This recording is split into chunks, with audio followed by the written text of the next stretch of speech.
Olá, pessoal. Boa noite. Estou aqui com o meu amigo, colega, professor da filosofia UFMG, meu amigo Verlaine Freitas.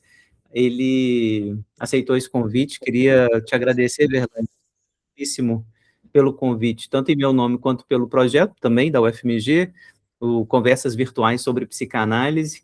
É um projeto de extensão no qual a gente tem a pretensão de falar um pouco sobre pesquisas em psicanálise, artigos, né, temas gerais sobre psicologia e psicanálise. Esse tema que a gente vai abordar hoje com você, assim, é muito importante para a gente. Eu sei que você já escreveu muito sobre isso, né, traduziu Adorno, né, queria que você me contasse um pouquinho disso. A ideia da conversa com o Verlaine, gente, assim, acontece há muitos anos já, né, a gente tem rangos filosóficos, durante alguns anos já, lá se vão, né, bastante tempo, essas conversas são regadas, evidentemente, né, por um diálogo muito aberto e franco. O Verlaine tem estudado a indústria cultural, Adorno, Horkheimer, outros autores, né, que eu gosto de ler, gosto de discutir bastante também, e tem lido Laplanche há muito tempo, né, com a gente tem conversado muito no grupo Laplanche, enfim, a gente tem trocado bastante sobre isso. E hoje, especificamente, o Verlaine sugeriu conversar sobre um aforisma específico do Adorno, né, que está no Minima Moralia, o aforisma 36, né, Saúde para a Morte, é um aforisma bem provocativo, né, cujo título indica o que o Adorno está criticando. Eu vou resumir aqui, Verlaine, você me corrige. O sujeito, ele se cura numa análise e acaba ficando doente socialmente. É como se o Adorno tivesse criticando a psicanálise de ser uma maquinaria disciplinar, né? E não libertadora, não algo que não vá efetivamente, né, ajudar o sujeito a se libertar de sintomas neuróticos e tal. Parece que é uma crítica muito ao modo do Foucault, como você começa o seu artigo, aliás, sobre o qual também queria que você comentasse. Então, enfim, só uma introdução aqui para te dar as boas-vindas. Muito, muito obrigado pelo seu tempo, por estar aqui com a gente. Eu acho que essa aula é muito importante para a gente que está no campo da psicanálise. Então, obrigado, bem-vindo, a palavra é sua. Olá, Fábio. Olá a todas e todos. É um prazer enorme estar aqui falando com vocês. E eu agradeço muito o convite do Fábio. Eu tive a oportunidade de falar outra vez aqui no canal dele, foi ótimo, a gente teve uma boa interlocução. E, bom, hoje eu vou falar de um tema que eu gosto bastante de discutir, porque fica na interface entre filosofia e psicanálise, e é uma temática muito interessante porque ela aborda uma questão de ordem psicanalítica propriamente, ou seja, a questão do sujeito psíquico, seus desejos, suas censuras, seus traumas, e, ao mesmo tempo, algo da ordem do social. Significa como nós podemos pensar essa interface, esse trânsito entre o indivíduo e a sociedade. Diversos filósofos que pensam a psicanálise, eles gostam de pensar isso, afinal de contas, qual que é o papel da investigação psicanalítica quando a gente pensa o sujeito na sociedade. Então, muita gente diz que o psicanalista deve ter uma concepção social boa, progressista, para poder, de alguma maneira, atuar de forma boa também na relação com a psique, com os desejos inconscientes, com os traumas individuais. Ou seja, não existe processo analítico desconectado das tensões sociais, daquilo que o sujeito espera do social e que o social espera do sujeito, etc. Ou seja, é uma temática que realmente está na ordem do dia, muito interessante e vale a pena a gente pensar. Bom, eu vou começar a falar sobre essa temática com uma citação que aparece nas redes sociais, que diz o seguinte: não é saudável adaptar-se a uma sociedade doente. Essa é uma citação que aparece muito em vários contextos e ela é bem interessante. Ou seja, quem se adapta a uma sociedade visivelmente patológica terá muito poucas chances de ter uma vida saudável em termos individuais, porque, afinal de contas, adaptar-se a uma sociedade eivada de elementos de ordem obsessiva, histérica, agressiva, com violência discriminada, etc., enfim, essa adaptação corre o risco muito sério de fazer com que o indivíduo se adoeça socialmente. E eu acho que é muito essa a pauta, a base do que o Adorno fala a partir da sua visão sociológica, do significado da psicanálise, quando ela promete cura, quando ela promete dar ao sujeito uma forma de vida melhor.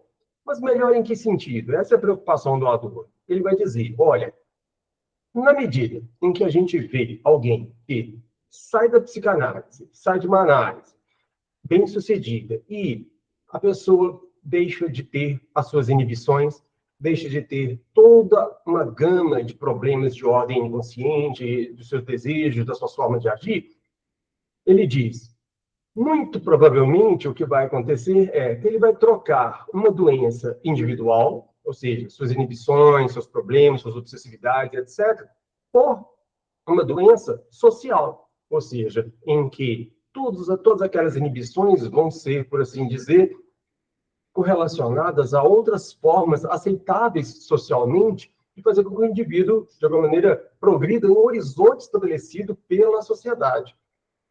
O Freud tem dois conceitos muito interessantes que ele trata especificamente em um texto, que é sobre os dois princípios do funcionamento psíquico, ou do acontecer psíquico, numa tradução literal, em que ele fala do princípio de realidade e do princípio de prazer.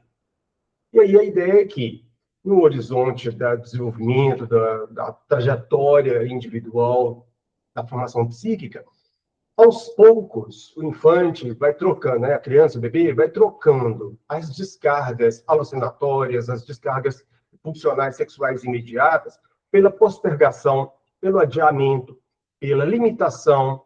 Ele troca, como se gosta de falar de forma didática, tudo agora intensamente, por, em parte, depois, ou no momento adequado, moderadamente. Ou seja, o processo de amadurecimento psíquico tem a ver com a limitação do princípio de prazer em prol do princípio de realidade. Aí o que diz Adorno? Bom, quem diz o que é a realidade? A realidade é um vácuo, assim, pode ser qualquer coisa, basta limitar o seu prazer que você já vai estabelecer uma relação de princípio de realidade com a sociedade, com a família e etc. E aí a crítica tanto do Adorno quanto do Marcuse, que o precedeu, foi o seguinte: o princípio de realidade acaba sendo uma forma, por assim dizer, de assambarcar, envolver, englobar todo o aparato psíquico do sujeito em uma lógica social de aceitabilidade do que é a realidade. Então, na medida em que a gente vê, por exemplo, um neurótico, uma pessoa neurótica que não consegue falar em público, por exemplo, ela vai falar em público, fica muito nervosa, trêmula, começa a suar frio e pode até desmaiar em um caso bastante mais grave, digamos. É um quadro típico de um sofrimento psíquico. Muito bem. Ele está sob o império do princípio de prazer. Um prazer inconsciente, como o Paulo César Cavalli gosta de falar, princípio do gozo, em que é um gozo inconsciente, neurótico, que cobra satisfação à revelia de qualquer coisa que o sujeito possa pensar, articular em termos conscientes, né? Ou seja, da sua liberdade consciente. Aos poucos, no processo analítico, ele pode trocar essa descarga imediata, recalcada dessa energia psíquica, que é explosiva, que o Freud chama de uma energia livre, né? Porque ela não está ligada simbolicamente, ela não está suavizada pelos mecanismos simbólicos de trilhamento dessa energia pulsional, e ela pode, por assim dizer, se desinibir e falar em público e etc. E aí a ideia é o modo como o sujeito acaba se inserindo na sociedade depois de vir superado esses processos inibitórios. O que diz Adorno? Normalmente é de ele passar a funcionar no registro capitalista.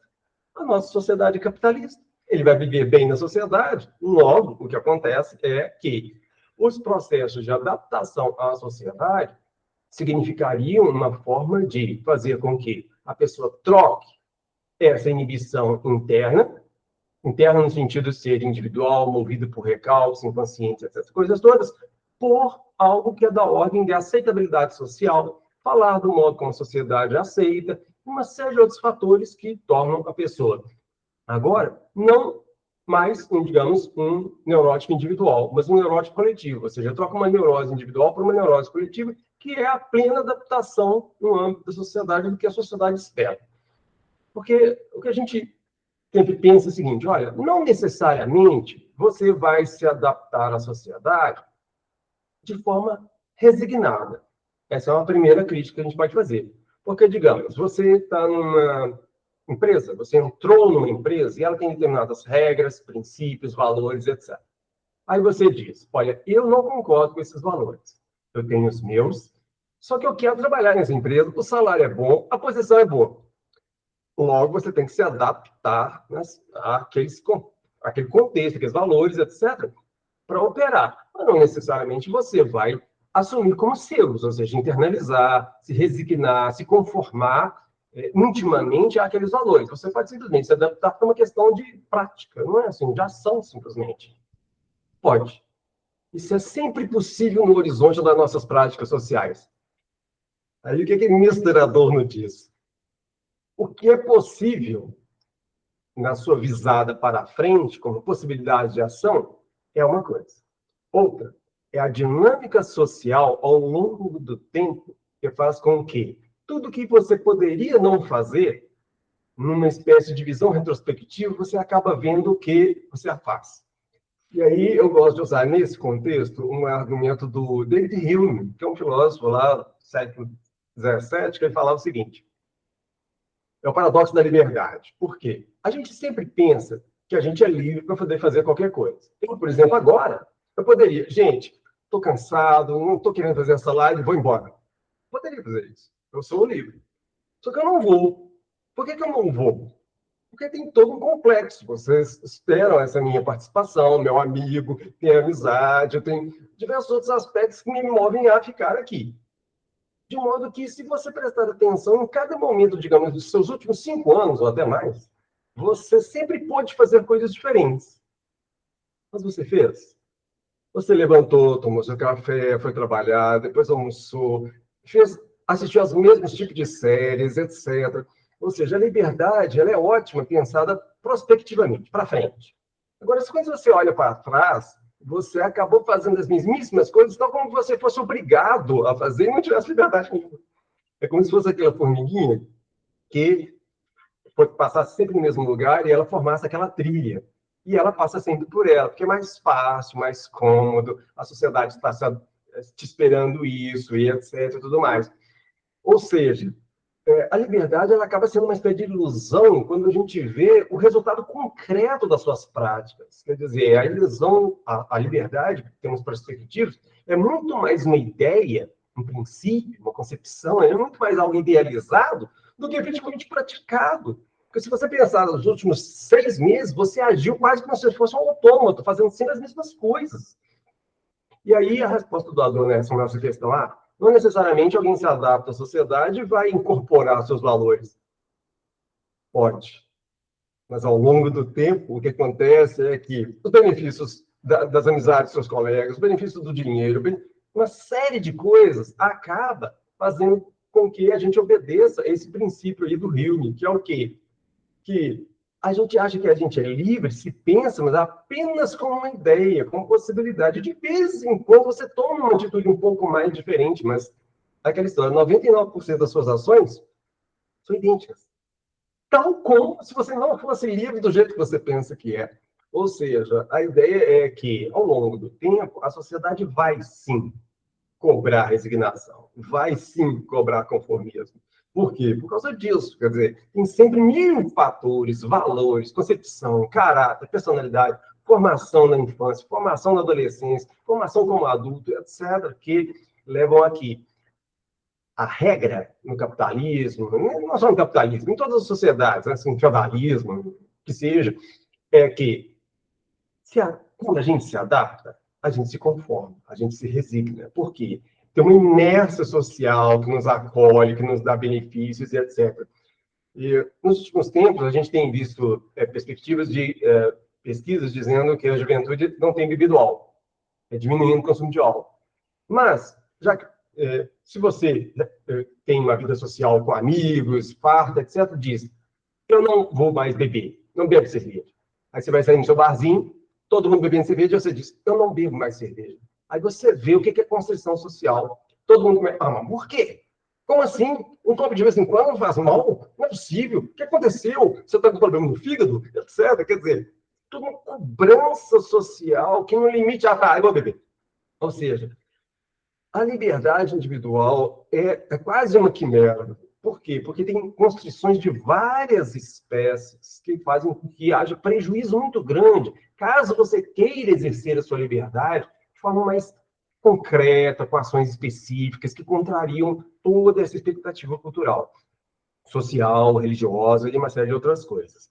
E aí o Adorno, então, vai dizer isso. Olha, você, quando dá uma liberdade para o indivíduo, retirando dessa condição neurótica, que é um tanto quanto arredia ao que a sociedade espera dele, da pessoa, o que Adorno diz é que a regra social é que as pessoas vão, de alguma maneira, comprar internamente, com corpo e alma, os valores sociais, porque acaba isso, né? Sendo igual bom, né? Mais rentável em vários aspectos, aderir de corpo e alma a esses complexos sociais, etc. De modo, então, que o tema aí desse trechinho da obra do Adorno que a gente está falando, que é Saúde para a Morte, é essa, que a pessoa fica saudável de um complexo de elementos de ordem neurótica individual e, em função disso, acaba se entrincheirando, acaba se acomodando de forma resignada, conformada, etc., a um complexo social. Muito bem. Eu argumento no artigo que o Fábio citou que o Adorno leva em conta o seguinte: olha, se você rompe essa inibição, por exemplo, de falar em público, eu digo que o Adorno, ele apressadamente já coloca a ideia de que eu vou usar esse destrave de ordem neurótico para uma acomodação social. E aí a minha perspectiva é não. O princípio da psicanálise é dar às pessoas, digamos assim, a possibilidade de elas escolherem se vão falar em público, se não vão. Então, elas vão ser oradores ou se não vão ser professores ou se não vão, etc. Significa que a psicanálise não diz do que a pessoa vai aproveitar com essa desinibição, com essas formas de ultrapassar e reduzir entraves neuróticos. Digamos assim, colocar que sair do sintoma neurológico significa adequação à sociedade, é algo que conceitualmente extrapola, digamos assim, aquilo que está no conceito psicanalítico. Mas e a resposta dele de que, ao longo do tempo, a conformação é algo que se estabelece como uma regra social? A minha resposta é: se a gente usa essa ideia lá do Hume, né, de liberdade apenas perspectiva, mas em termos de prática, ao longo do tempo, ela praticamente não existe, a gente fecha o caixão para as possibilidades de mudança social e individual. Uma coisa a gente tem dois paradigmas, vamos falar assim. Um, de descrição social de como as coisas acontecem. Outra coisa é o princípio que nos move a explicar a dinâmica individual e sua relação com a sociedade. De modo que processos de reflexão crítica podem perfeitamente fazer com que a gente tenha muito mais maleabilidade nas nossas práticas do que essa trilha da formigueira que sempre pisa do mesmo jeito, no mesmo lugar, na mesma reta, na mesma direção e etc. Ou seja, não é, digamos, uma condenação sumária da psicanálise que normalmente a gente siga os valores sociais. Porque isso é uma neurose. Isso também deve ser objeto de crítica psicanalítica. Ou seja, por que a gente gosta de se dar tanto para facilidade de acomodação social? Então, o que o Adorno faz quando aproveita, né, esse princípio aí de que, afinal de contas, a gente acaba se acomodando, é de tomar como algo inevitável o que ainda deve ser submetido à crítica psicanalítica. É sério? Ele está fazendo na teoria algo que ele vê acontecer na realidade, que é o quê? Resignação. A teoria dele é resignativa. Sabe? Eu uso contra ele, digamos assim, o que ele está usando contra essa perspectiva psicanalítica de curar as pessoas de suas inibições. A gente vai usar curar aqui, mas a gente sabe que é sempre muito problemático, né? Mas assim, é só para facilitar os nossos cálculos aqui. Mas então, a gente não pode dizer, olha, só porque sempre acontece assim, logo a psicanálise está fadada a ser algo que vai fazer indivíduos dóceis ao sistema. Essa docilidade também deve ser objeto psicanalítico. A gente não para aí necessariamente, percebe? Então, assim, ele está dizendo assim, olha, a psicanálise ela tem uma fraqueza, ela é boa, mas tem uma fraqueza que ela entrega o indivíduo curado ao social. Olha, essa entrega, essa acomodação do sujeito, ela precisa ser submetida à análise também, sabe? Esse é o ponto. A análise ela não para simplesmente nesse processo, estou destravado, agora deixa eu curtir a minha vida como aquela pessoa hiperresignada no capitalismo. Não. Quem disse que tem que parar aí?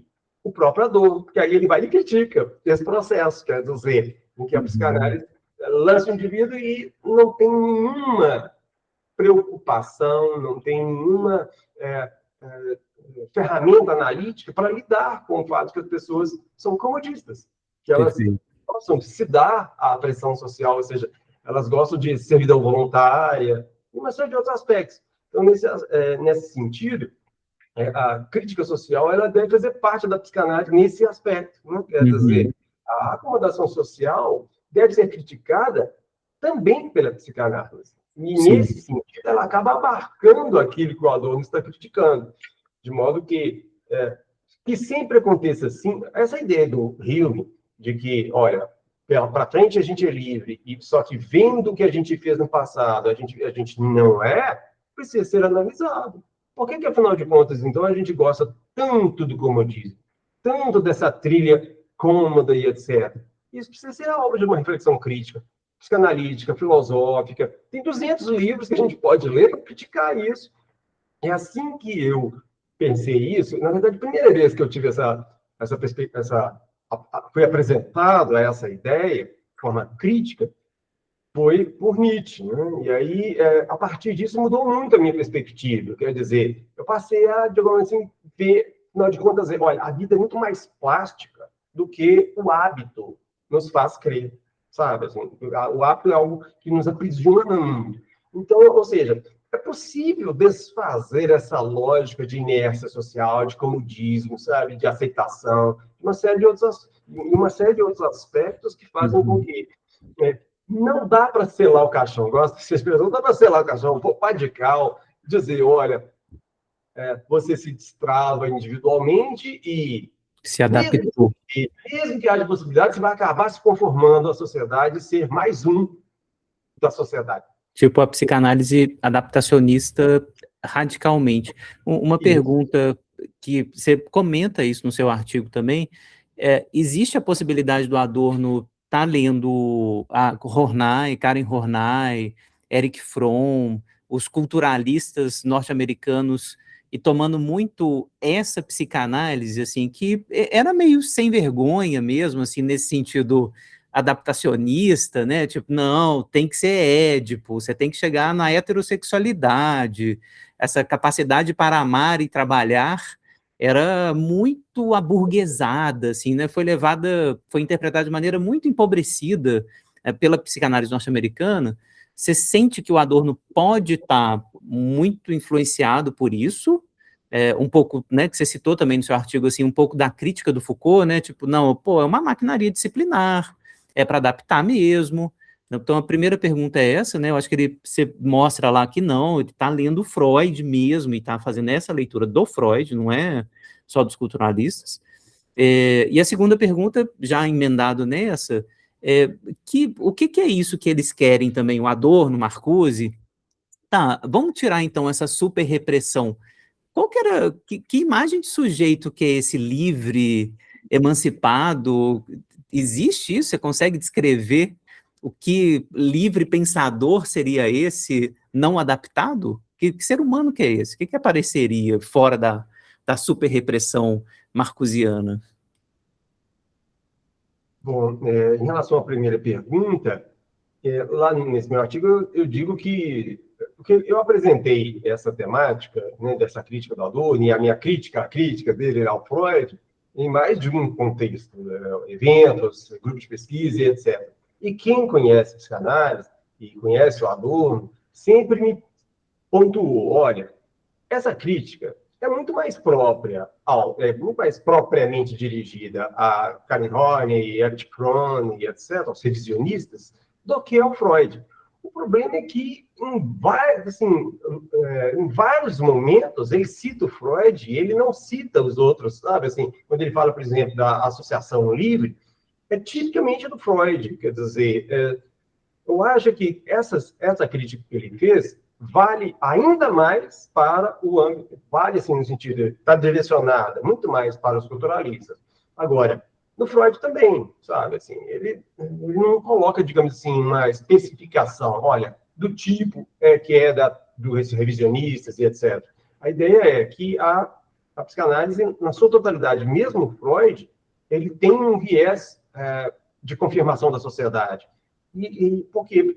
Porque tem outras passagens, em outros momentos, em que ele está comentando especificamente o Freud, em que ele usa o mesmo tipo de argumentação, sabe? Assim, então, quer dizer, tem outras passagens, outros momentos em que ele também fala relativo ao Freud nesses mesmos termos. Quer dizer, o Freud cura para adaptar pessoas a uma sociedade doente, e a mesma ideia do Foucault. Quer dizer, a ideia do Foucault é a mesma do Adorno, né? Porque o Adorno é bem anterior ao Foucault, né? O Foucault tinha lá, 18 anos, quando o Adorno estava escrevendo isso que ele escreveu.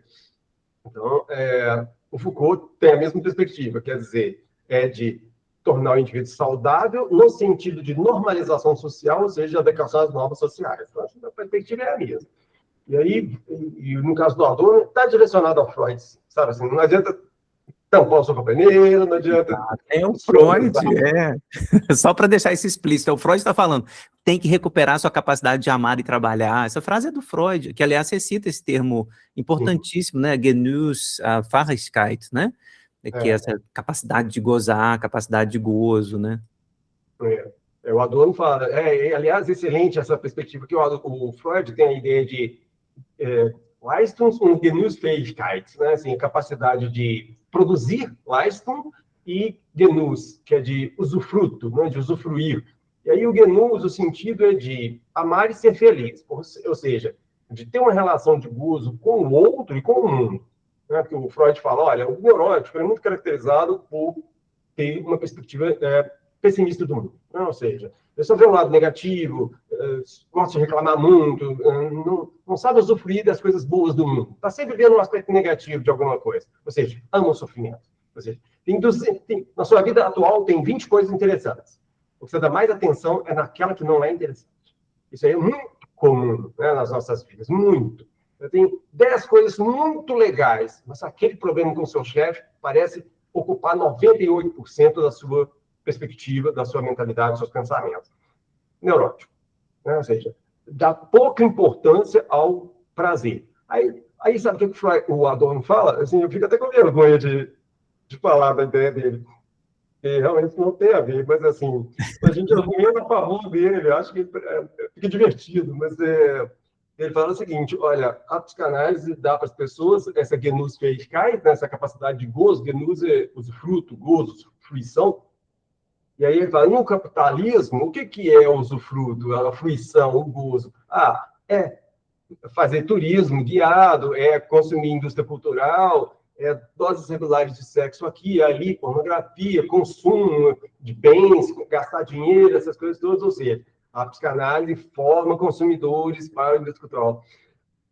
Olha, se ele tivesse ejaculação precoce, e depois de uma análise de 3 anos ele passasse a ter uma relação sexual boa, eu acho que ele dobrava a língua dele antes de falar a merda dessa. Desculpa o vocabulário, mas é porque eu acho absurdo uma coisa dessa. Sabe, ele não sabe o que é o entrave do gozo. Sabe, imagina se ele deve ter tido uma vida sexual razoavelmente boa, satisfatória. E aí aquela história, você pensou se ele não gozasse? Você pensou se ele não tivesse prazer sexual? E depois de 3 anos de análise ele passasse a ter? Aí eu acho que ele ia pensar diferente. Mas é aquela história, é o que Freud fala. Os filósofos vão para o seu quarto e tecem um castelo de explicativo do mundo a partir das suas meias, dos trapos das suas meias. Cadê a escuta do sofrimento alheio? Né? É preciso ver isso. É preciso ver, afinal de contas, olha, tem gente sofrendo muito por aí, cara. Não é simplesmente a gente vai tecer um pensamento crítico, e esse pensamento crítico consciente, deliberado, vai fazer com que a gente seja pessoas melhores. E é isso que responde a sua segunda questão. Eles têm um otimismo em termos do pensamento teórico, crítico, filosófico, investigativo, que ultrapassa essas vicissitudes do desejo humano, seus nós, seus impasses. Eles querem achar que eles acham, né, que nós vamos dissolver os nós, os impasses, nossas contradições, nossos trapos, censuras, etc., com pensamento crítico, lendo Kant, Hegel, Nietzsche, etc.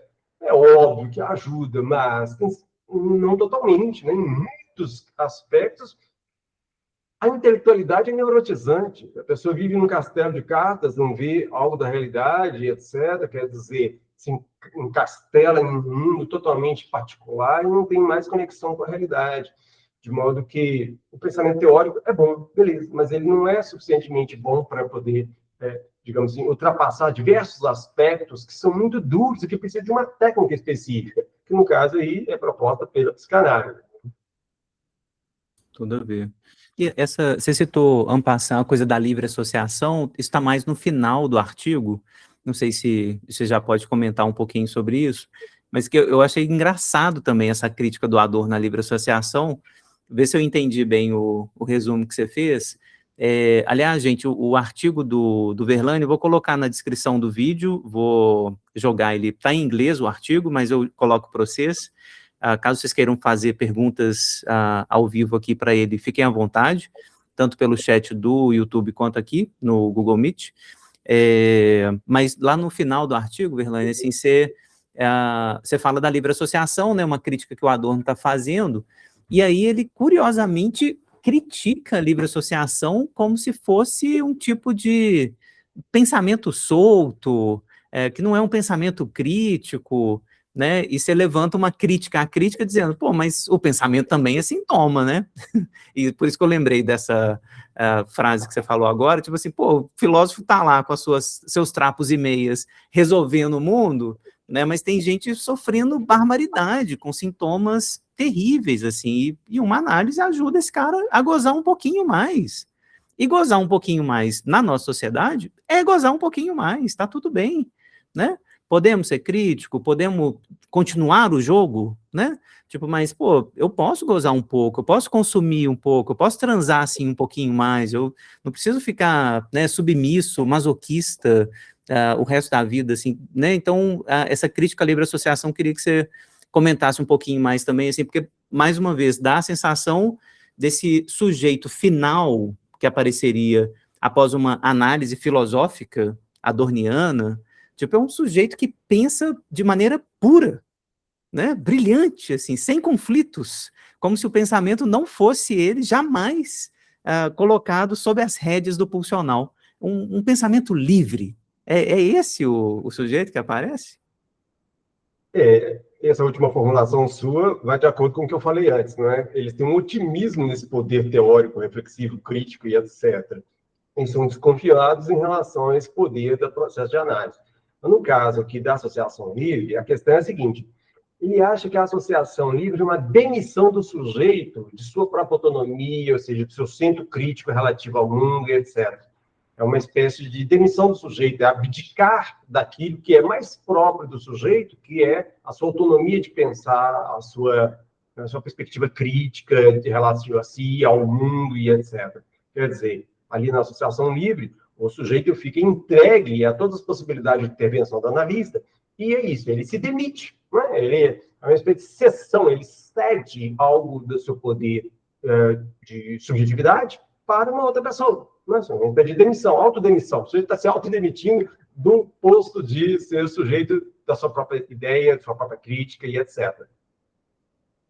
Bom, a crítica a isso, né, que eu faço é a seguinte: olha, e é isso que você falou, não é assim? Todo pensamento já está embebido de alguma coisa de ordem funcional. Significa, todo pensamento só existe, aliás, isso o Adorno fala. Você não pensa se não tiver um impulso de desejo para você falar Ou seja, toda forma de pensamento é movida por um certo desejo. Um desejo inconsciente, com diversos tipos de mobilidade, de linhas de força, etc., que impedem que o nosso pensamento seja livre.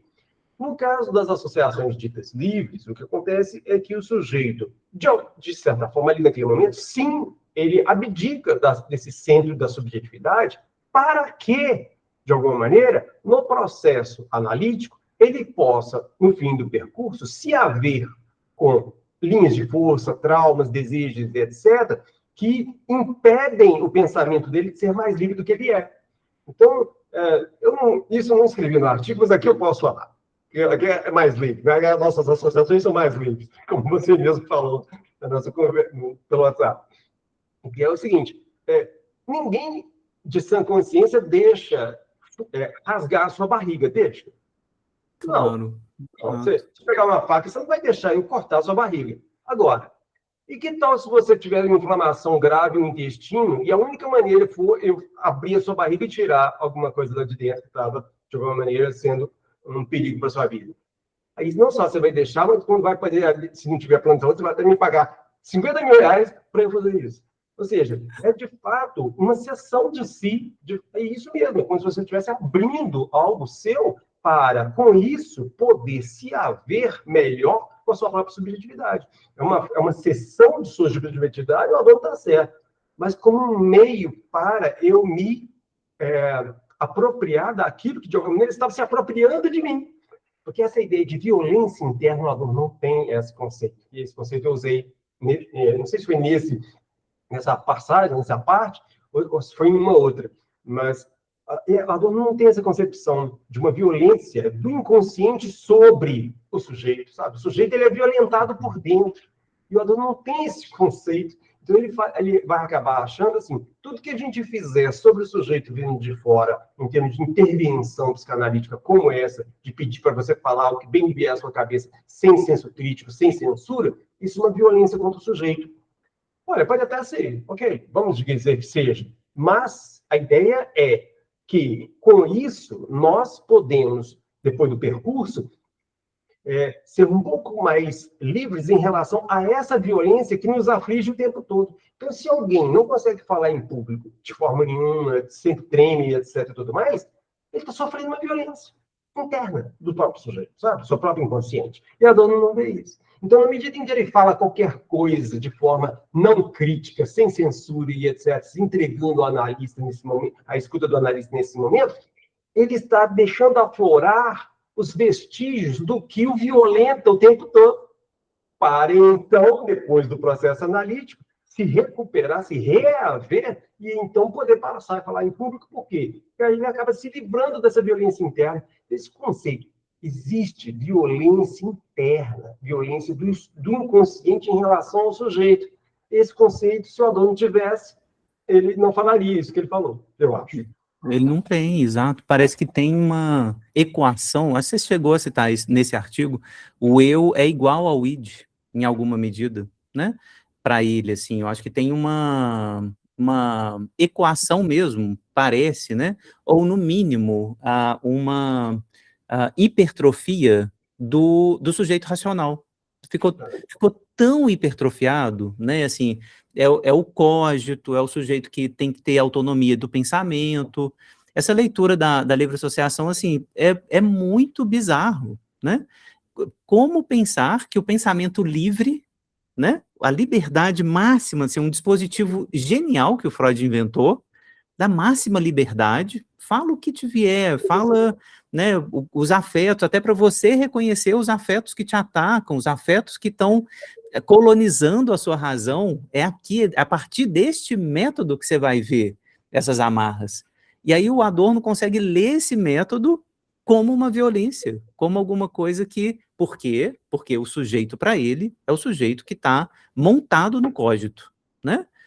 É só, me parece isso, assim, uma hipertrofia, né, do bebê sábio, né, assim, do bebê que está ali racionalizando tudo, sabendo de tudo, né, então, assim, os afetos pro Adorno parece, tem lugar, Verlaine, assim, nesses culturalistas, qual que é o lugar do afeto, qual que é o lugar do pulsional para esses caras, assim, você consegue localizar? Tem, ou é um lugar domesticado no fim? E como eu falo, na verdade, quando eu estou comentando esse aforismo que a gente estava citando antes, é que o Adorno não tem a percepção do inconsciente como um sistema. E isso implica várias consequências, e uma delas é que a pulsão para ele e para o Marcuse, etc., é uma espécie de força energética, é uma energia, uma força. Ela não tem um sentido, percebe? Assim, essa ideia de que pulsão tem a ver com uma fantasia e que, na vinculação com esse objeto fantasmático, existe toda uma lógica que vai, de alguma maneira, determinar uma lógica de relação com objetos reais, etc. Adorno não tem essa percepção. O Foucault, ele critica a psicanálise, né, em vários momentos, e na vontade de saber, é a crítica mais contundente dele. E lá, ao criticar a psicanálise, ele fala algo interessante que a gente pode aproveitar, que é o quê? Que é o energitismo psíquico. Adorei esse termo, o energismo, né? A ideia de energia, energismo. O energismo, o energitismo psíquico, como se o que fosse pulsional é uma espécie de energia que flui e que se expande, que pode ser reprimida, abafada ou liberada. Percebe? Ele não vê uma lógica recalcada na fantasia, porque a fantasia, segundo a nossa perspectiva, né, de Laplanche, é fruto de recalque. Sem recalque não tem fantasia. A fantasia, a pulsão não é uma energia natural que se expande e que só pode ser ou reprimida ou liberada. Eu acho que é muito em função disso que o Adorno pensa, o que pensa relativo ao sujeito, esse processo repressivo. Porque ele não tem um conceito de recalque, ele só tem um conceito de repressão, sabe? Assim, o sujeito é mais ou menos reprimido. Por isso que o Marcuse, que vai na mesma linha, né, ele fala de surplus repression, quer dizer, mais repressão, menos repressão. Repressão excessiva ou não excessiva. Não, realmente, é uma ingenuidade psicanalística, assim, cavalar. O sujeito não é nem mais nem menos reprimido, não. Ele é recalcado. Muitas vezes viver uma vida liberal, sem muitos processos repressivos sociais, isso pode incluir um recalque fortíssimo para o sujeito, porque ele não pode perfeitamente não saber equacionar essa abundância de relação com os objetos, de modo que isso pode ser um trave para o amadurecimento psíquico dele. Ou seja, recalque tem a ver com a lógica de articulação traumática da pulsão. Repressão é outro barato. Então, assim, Adorno e Marcuse, infelizmente, eles não têm o conceito de recalque, não têm o conceito de inconsciente como sistema, é só descritivo, quer dizer, está na consciência ou não está. Então, assim, isso dificulta muito a leitura deles relativo a essa relação psicanalítica do sujeito com o mundo. Total. E o texto que o Laplanche escreve, né, para quem não leu, gente, assim, esse texto está no A Revolução Copernicana Inacabada, e é uma crítica muito bonita que o Laplanche faz ao Marcuse, em particular, isso que o Verlaine acabou de citar, o texto clássico do Marcuse, né, que é um texto interessante ler, eu acho que, né, dá muita conversa interessante, chama Eros e Civilização, e o Laplanche vai apontar nessa direção que o Verlaine acabou de apontar. O Marcuse parece que está confundindo esses dois conceitos, repressão e recalcamento. Existe repressão, a gente mapeou isso na psicanálise também, inclusive o Freud usava muito mais um termo específico para repressão, Unterdrückung, do que outro termo que ele vai usar mais especificamente para recalcamento, né? Também, assim como em alemão, em português, a gente tem duas palavras bem separadinhas, né, para esses dois processos, né? A Verdrängung, como o recalcamento, é um processo inconsciente, interno, que tem, claro, coincidências com a repressão, mas não coincidem completamente, não coincidem, né, esse é o ponto. E o que eu queria, né, que você desenvolvesse mais, Verlaine, assim, até para trazer o Laplanche para a nossa conversa aqui, né, parte do nosso rango filosófico. Não vou defender o Foucault hoje, porque senão a gente vai ficar aqui umas 5 horas conversando, mas para trazer o Laplanche para a conversa, e aí para atacar, né, para tentar bater mais um pouco no Adorno, porque é gostoso, Eu também. Exatamente. É gostoso, mas vou lembrar mais uma vez, gente, Verlaine é o tradutor do Adorno aqui no Brasil. Aliás, as edições novas, né, que saíram pela Vozes, né, Verlaine? As edições... Não, Ah? é da Unesp. Da Unesp. As edições novas saíram pela Unesp, traduções do Verlaine, são recentíssimas, né? Você trabalhou isso nos últimos anos agora, né? Um é mais antigo, 2015, e outro de 2020. E 2020. Então, assim, recomendo muito, assim, a leitura do autor, né? Eu, particularmente, né, gosto de bater nele por conta do Laplanche, as críticas que ele faz, principalmente a essa ideia de que repressão e recalcamento estão misturadas, mas queria que você comentasse mais, Verlaine, assim, a coisa do sexual como potência demoníaca, que eu acho que é o argumento central do Laplanche, né? Nesse texto que ele critica o Marcuse, e que a gente não pode abrir mão dessa hipótese, assim, eu acho que essa é a hipótese fundamental, assim, de que a gente aceita a crítica geral que a Adorno e a indústria cultural vai fazer da psicanálise, que a gente tem que tomar cuidado mesmo em não ser adaptacionista, beleza, mas a gente precisa abrir espaço para uma questão que é o demoníaco do sexual, né? Eu queria que você comentasse isso, e comentasse também a ideia geral, porque de singularidade. Porque uma das respostas que vem à crítica do adaptacionismo, geralmente do campo lacaniano, não, a psicanálise não é adaptacionista. A gente, na verdade, está querendo extrair a singularidade do sujeito. A gente vai levar o sujeito ao máximo da sua singularidade, né? Queria que você comentasse um pouco essa resposta tipicamente lacaniana, um pouco também com o que eu tenho criticado disso, que mas isso também não interessa ao capitalismo? Fazer da gente singulares indivíduos radicalmente individualizados, né, absolutamente alienados, né, da sua classe social, né, do seu lugar enquanto trabalhador. Isso também não é um problema, assim, tipo, seria isso, né, uma relação? Então, eu queria que você tentasse estabelecer, assim, essas correlações, né, entre o sexual demoníaco, que o Laplanche vai apontar, e essa resposta da singularidade. Você acha que você consegue, em livre associação, estabelecer relações? São duas perguntas boas e difíceis e, portanto, interessantes. No caso do sexual e seu caráter demoníaco, isso pode ser deduzido diretamente do que a gente acabou de falar, que é o fato de que o Adorno tem o conceito de pulsão como isso, uma energia difusa. Ao passo que, se ele concebesse a pulsão, que é de ordem propriamente sexual, como fruto de recalque, ele veria o quanto que a sexualidade é explosiva, ela é mortífera, ela pode ser algo que faz com que o sujeito tenha uma enorme dificuldade para assimilar, conduzir, simbolizar, digerir, metabolizar, que é o conceito que o Laplanche gosta muito, né, que eu uso bastante, que a ideia é muito boa. Quer dizer, é muito difícil o sujeito metabolizar esses caracteres explosivos de sua sexualidade e que, portanto, tem um caráter mortífero para o próprio sujeito. Agora, uma vez que o Adorno não tem percepção desse caráter pulsional como ligado ao processo de recalcamento e, portanto, de trauma, ora, a ideia é que o sexual nunca vai ser visto como aquilo que ataca o sujeito por dentro, como é a expressão que você colocou, né, que eu falei, que quiser, o sexual inconsciente exerce uma violência sobre o sujeito, ou seja, ele é mortífero, né? E aí é isso, o Adorno, infelizmente, não tem essa percepção por isso que é o título do meu artigo, a lógica negativa do inconsciente. Negativo tem vários aspectos, um deles é esse, qual? De que o desejo, na sua raiz mais profunda, tem uma lógica avessa àquilo que é da ordem do desejo do sujeito. Ou seja, nós podemos desejar ardentemente alguma coisa que é péssima para nós, sabe? É sofrido, é dolorido, como eu gosto de falar, né? Quando a gente tem uma condição neurótica, a gente se torna o nosso pior inimigo.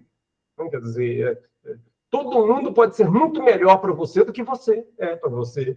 Essa é uma ideia muito clara. Por quê? Porque a gente acaba se cindindo entre nós e um outro que age como se fosse um representante interno dos processos externos. Quer dizer, o processo de identificação com o agressor, né, que a Ana Freud fala que é um dos mecanismos de defesa do ego, significa isso, né, de alguma maneira. Quer dizer, a gente acaba incorporando uma instância de ataque, de censura, de castração, de limitação e de urgência de gozo sofrido masoquista, muito pior do que qualquer um dos seus inimigos. Qualquer pessoa é melhor para você do que você é para você.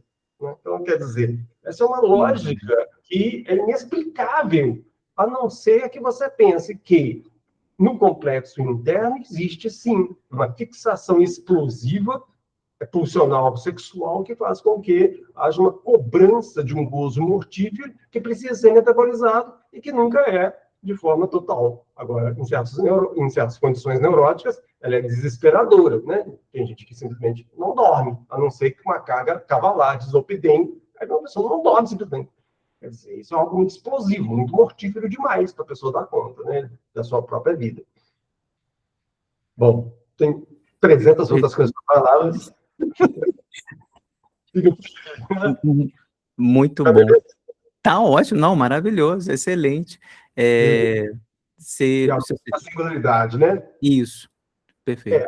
A dor é um pouco aquilo que eu falei, olha, a psicanálise quer dar ao sujeito esse gosto da individualidade no sentido de que ele pode se fazer por si mesmo. Só que essa potência de liberdade, porque a singularidade está muito associada à ideia de liberdade, porque, afinal de contas, e não é singular, é porque está imerso em algo que não é singular. Digamos assim, né? Por exemplo, um cachorro, ele não é indivíduo, ele não tem singularidade. Por quê? Está imerso em quê? Na natureza, no instinto, que o amarra radicalmente. Então, o neurótico, que não consegue falar em público, ele bebe compulsivamente, ou ele consome compulsivamente, ele perde a singularidade, porque ele está imerso. Imerso em quê? No torvelinho das pulsões inconscientes, que o movem sempre do mesmo jeito. Totalmente de maneira que muita gente faz, consome, etc., bebe e tudo mais. Ou seja, a psicanálise quer tirar o indivíduo desse mar, desse oceano de elementos inconscientes, dando à pessoa a possibilidade de sua singularidade.